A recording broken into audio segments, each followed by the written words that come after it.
You're listening to Rabbi Aryeh Wolbe of Torch in Houston, Texas. This is the Parsha Review Podcast.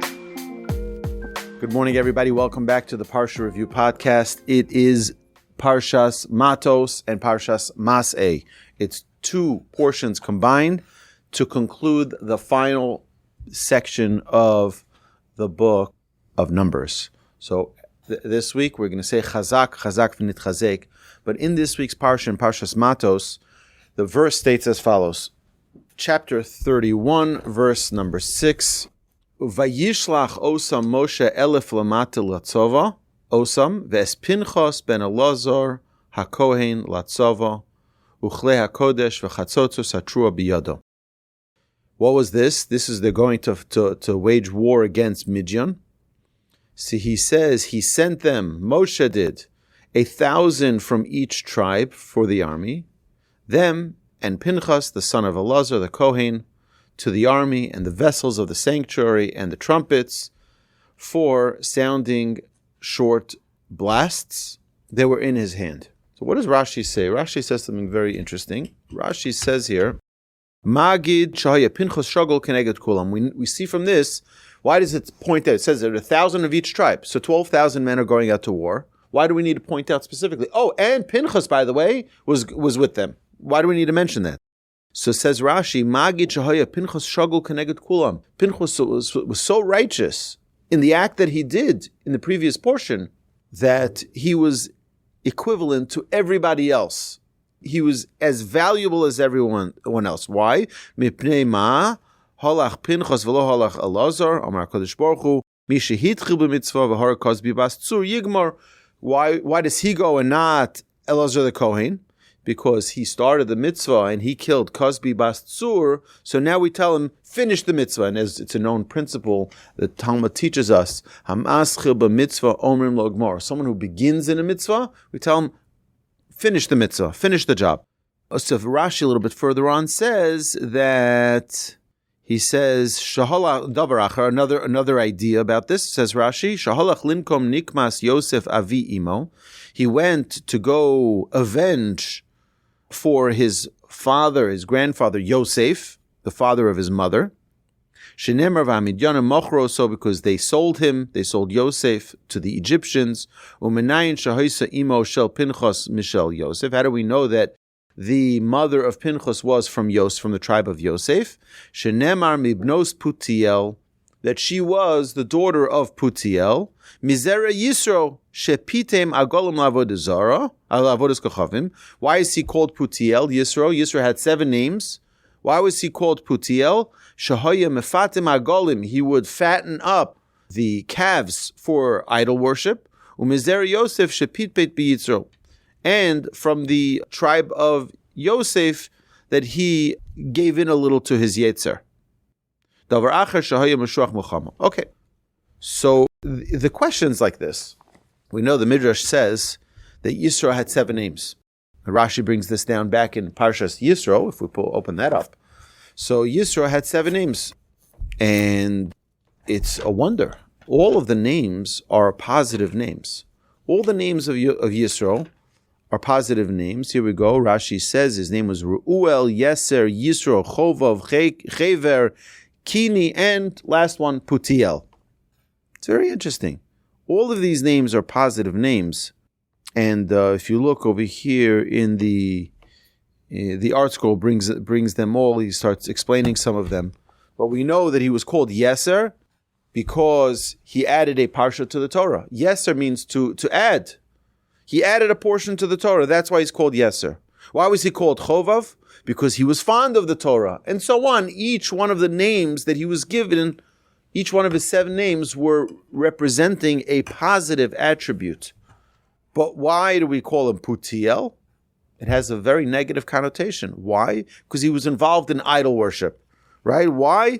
The reason was because he fattened, he was pitem, the calves, for sacrifices for idol worship. 6 positive names and 1 negative name.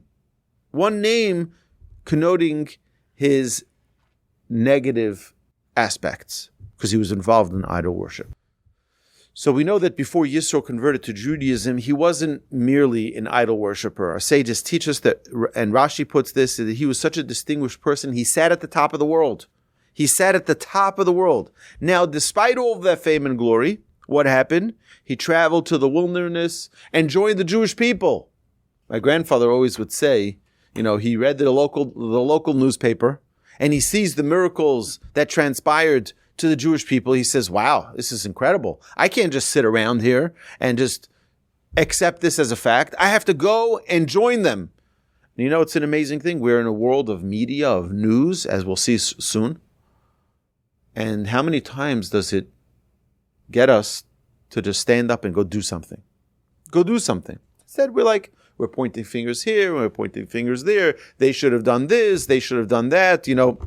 They say about Israel that when Israel was negotiating one of their peace treaties, so the American president said to him, "Okay, so then just let's ratify this deal, this agreement." So he says, "Yeah." He says, "For you have some members of Congress, you have a Senate, right? And they need to ratify the deal." He says, "Me, every cab driver in Israel is a prime minister." He says, "I have a different way I need to persuade everyone that this is a reasonable deal." We're in a world of a lot of influence, but how many times do we stand up to actually do something about it? Yisro went and did it. And what do our sages say? The name Putiel alludes to this act of greatness. There is no virtue more admirable than sacrificing all one has for the sake of Hashem. What Yisro was doing here, he was giving up everything. He was at the top of his game. We mentioned recently, we talked about Rabbi Uri Zohar. Rabbi Uri Zohar was a famous Israeli actor. He was one of the biggest. And he was at the top of his game, gave up everything, and became a Shomer Shabbos Jew. And they thought it was part of an act. They thought, here's his next thing. He's wearing tzitzit, right? He's wearing his four-cornered garment that requires fringes. And then he's wearing a yarmulke. And they thought, this is hysterical. This is really funny. He's doing he's doing a game here. It's part of his comedy routine. But it was real. He gave it up at the prime of his fame. He gave up everything. So we look at the name Putiel, we can see negative, that he was mefatem the calves, he fattened the calves, or we can see Putiel, that he was at the fat of his career and he gave it up to get closer to Hashem. We need to choose our perspective. It's all about perspective. And the truth is that we just started the 3 weeks with the fast of the 17th of Tammuz, this past Thursday. And what do we have? It's a time, the 3 weeks, all the way from the 17th of Tammuz, all the way till the 9th of Av, is 3 weeks of reflection as a people, of how we need to improve the way we look at other people. Where does Lashon Hara come from? Our sages teach us. Lashon Hara, so you know what? A person can say, I'm not going to speak Lashon Hara. It's an important time not to speak negatively, not to speak slanderously about another person. You know what I'm going to do? No more Lashon Hara. No, that's not going to change. It'll change for a day or two. That will perhaps influence you for a moment to make some type of change, but it's not going to change everything forever. The only way to do that effectively is if we learn how to change the way we look at people. If we change our perspective about people. And there are two areas that I want to focus on that I think are very relevant today. So I've spoken to couples who are dealing with crisis in their marriage. And to me, it's fascinating. It's fascinating to see how this same couple fell in love at one point, got married. We're all on top of the world about one another, and now we're at each other's throats. What changed? What changed from being so in love to being ready to murder each other there across the table? from one another. I mean, I remember sitting with a couple. If they would have had machine guns, they would have murdered each other. I mean, they were so angry. They were ready to kill one another. How is that possible? That these are the same people that once fell in love with one another. How does that change? That change comes by choice. That change comes because when we are so in love with one another, it's because we choose to look at the virtues of one another. We choose to have a perspective of positivity. I'll give you an example. How many of us have met someone who's like all in love? They're like, "Whoa, I met the greatest girl in the world. She's the prettiest. She's the finest. She's this, she's that." Or vice versa. The greatest guy in the world. And someone tries to bring to their attention a flaw. You try to bring them down to planet Earth, and you say to them, "Yeah, but I just want you to realize that there's something you need to be aware of. You're good. I'm very happy you're in love, but you should be aware of this or that factual things." And like, stop. Like, don't rain on my parade. Why not? Because they're only willing to see the positive. It's not that the negative was never there. We all have positive. And sorry to break this to you, my dear friends. We all have negative. We all have virtues. We all have qualities. And we all have flaws. The question is not whether suddenly they became this or that. No, you decided to now focus on this and that. You decided to focus on the negative. You turned a blind eye to the positive. If a person stays focused on the positive of each and every individual, they'll be in love every day of their lives. Whether it be your children, you can see the positive in your children. And I trust me, you can see the negative in your children. How can you see the negative? I'll tell you, I speak to a lot of parents. They have a very difficult time seeing their problem. My child is a terrorist. My child is a liar. The things that they say. Why? Because they choose to see the negative. And if you choose to see the positive, you'll only see the positive. So you're telling me to just turn a blind eye? No, I'm not telling you to turn a blind eye. But you have to focus. What are you focusing on? What are you focusing on? Are you focusing on the positive? Or are you focusing on the negative? The Torah is teaching us here, Putiel, the name that was given for Yisro, the seventh name given for Yisro. You can look at it as a negative, that he was fattening calves for idol worship, or you can see that he was at the fat of his career and gave it all up for God. Which one are you translating it to? Both of them are truthful, but which one are you focusing on? So marriage is one very important aspect. Raising children, another very powerful aspect of seeing positive in our spouse and constantly reaffirming it. I once sat with an educator and he said something very, very, very important and true. He said, what you tell your children is what they will be. If you tell your children that they're so smart, that they're so special, that they have such fine traits, then they will act in those ways. If you tell them you're a liar, they'll be a liar. You tell them they're so truthful, and I love that, they'll be truthful. Even if they're tempted to lie. What you say is the prophecy of which they will become. When you say positivity, you breed positivity. You bring out in your children and in your spouse positivity. Now, I want to talk about something which may seem to some as I'm talking about politics, but I'm not referring to this in any political way. I get emails, I get text messages from so many friends who are avid followers of what's going on in the news and the media and Trump and the White House and this and that. Vance, can we trust him? Does he love Jews? Does he not love Jews? What's going on with the Iran deal, the MOU? It's backstabbing Israel. You know, I think that this falls into the same category of perspective. And I think that it's a dangerous situation for each and every one of us. What do I mean? What I mean is that there's never been, and this is, I don't think is even disputable, there's never been a world leader, I'm talking about on the world stage, that has been objectively better for Israel and the Jewish people than our current president. There has never been a president or world leader that has been this good for the Jewish people ever in the history of the world. There have been some that have done amazing things. For example, I was asking once, when are people going to name their children, Jewish people, going to name their children Donald J., right? Right? Why? Well, that's crazy. Why would people do that? Well, you know where the name Alexander came from? Because of Alexander the Great. He was so good to the Jewish people that as a sign of acknowledgement and appreciation and gratitude for the goodness and the kindness that he bestowed upon the Jewish people of his generation, they named their children Alexander. That's where it became a Jewish name, because the Jewish people adopted that name.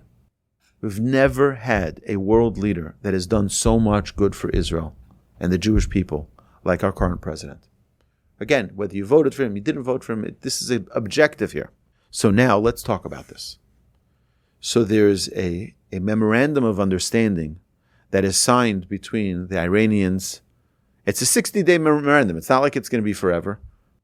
And yet people, I'm getting messages left and right from people. Look, Trump is backstabbing Israel.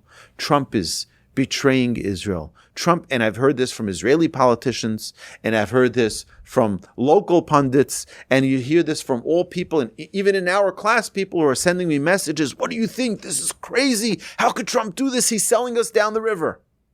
It's our choice whether we want to see the positive that he has done, or whether we want to look at the negative that we perceive.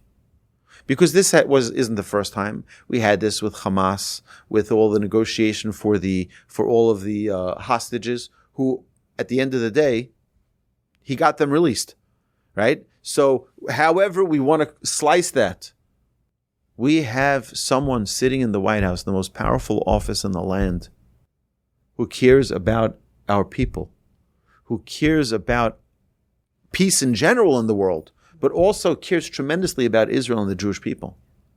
And suddenly one thing that we don't even have complete understanding of what the strategy is, of what the information is, and we jump because we see something in the news. We read a story, and I read it was in the Jerusalem Post, so it has to be true.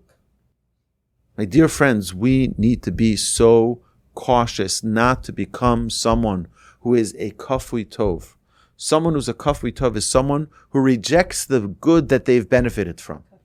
Someone who rejects the wonders that have been gifted to him. So if you have someone who gives you a job and helps you with the livelihood and helps your children get into school and all of these things, and then you backstab them.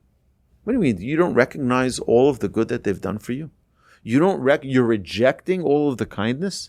Our sages teach us that hakaras hatov, recognition of the good, and acknowledging and having gratitude never has an expiration date. So if someone helped you get into a doctor, you owe them gratitude for life. Someone helped you get a job, you owe them gratitude for life. Someone helped you get your child into school, you owe them gratitude for life. Someone who's kind, it doesn't have an expiration. I said thank you already, that's enough.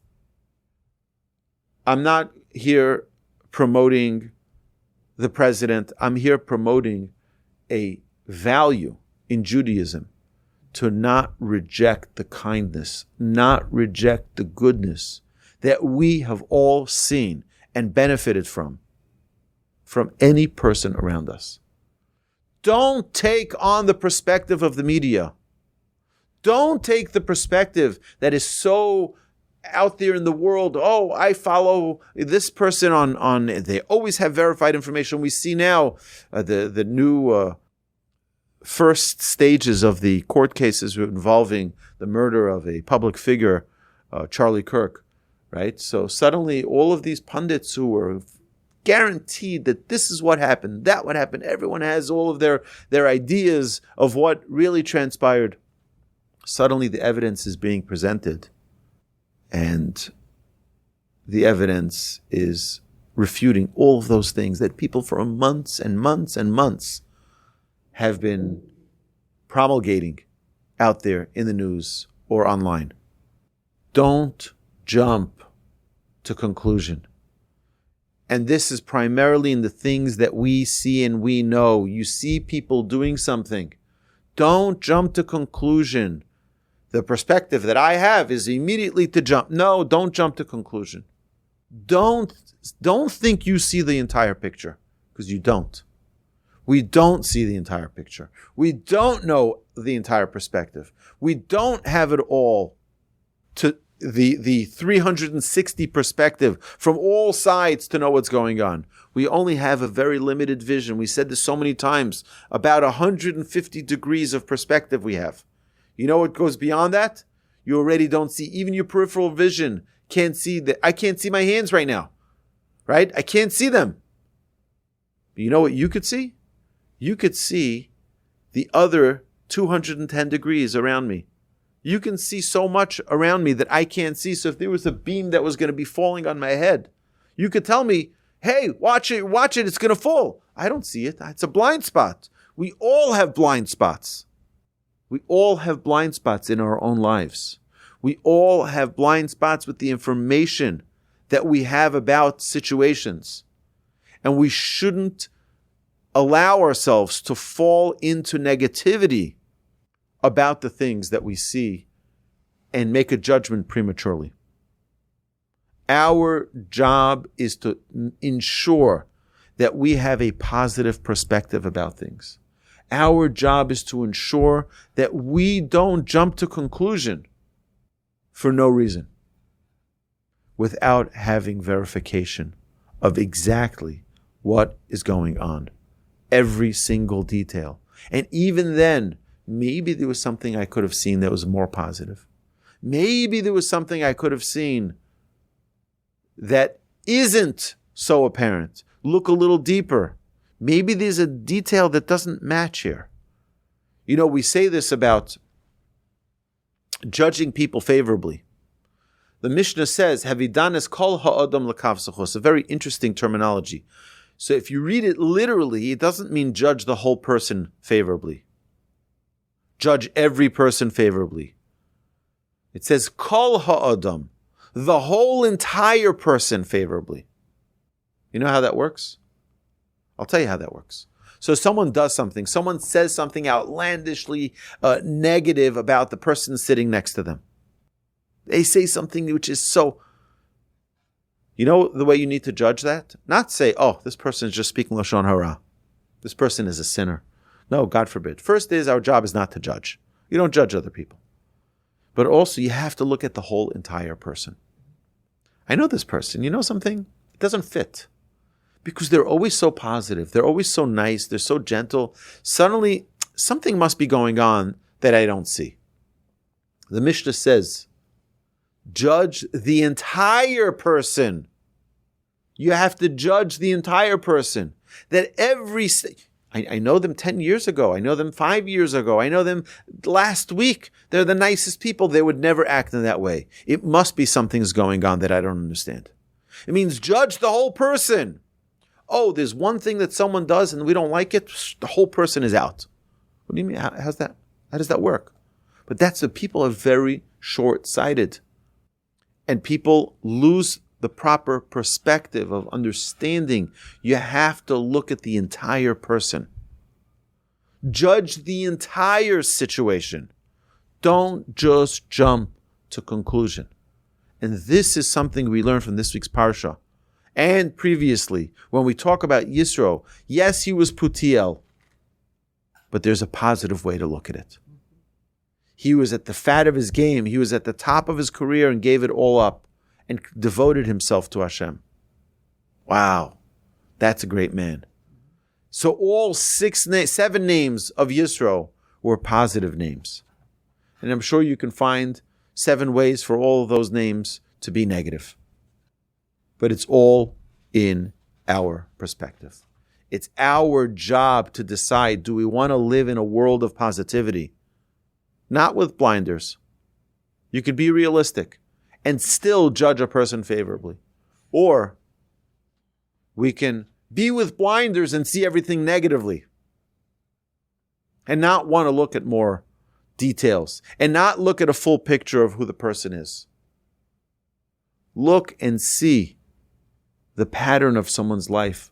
They're always good, they're always kind, they're always giving, they're benevolent, they're generous. So they did something, they said something, it's incongruent with who they are. But instead, some people judge immediately in a negative light. And this, my dear friends, is the gift of the 3 weeks that we're in right now, is to take the time to exercise, not just saying, I'm not going to speak Lashon Hara, I'm not going to speak slander. You know how you build a temple? When you see the positivity in other people. When you see the goodness of every person around you. When you see the goodness of your spouse and you say the good, you say the positive. When you see your children and you don't see them as being negative, but rather positive, you see the goodness in them, they will live up to that goodness. I guarantee it. My father always said in our home, my children don't lie. My children don't lie. And you know what that caused? We couldn't lie. We couldn't, because my father already said he said, our children don't lie, so my children don't lie. So now, even if I wanted to, I couldn't. Because in our family, we don't lie.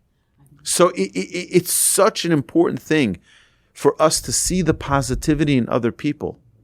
It's so much a better way to live life. This is what Hashem wants us to do. Hashem wants us to be in an existence of positivity. My dear friends, have an amazing Shabbos. Thank you so much. You've been listening to Rabbi Aryeh Wolbe on a podcast produced by Torch, the Torah Outreach Resource Center of Houston. Please help sponsor an episode so we can continue to produce more quality Jewish content for our listeners around the globe. Please visit torchweb.org to donate and partner with us on this incredible endeavor.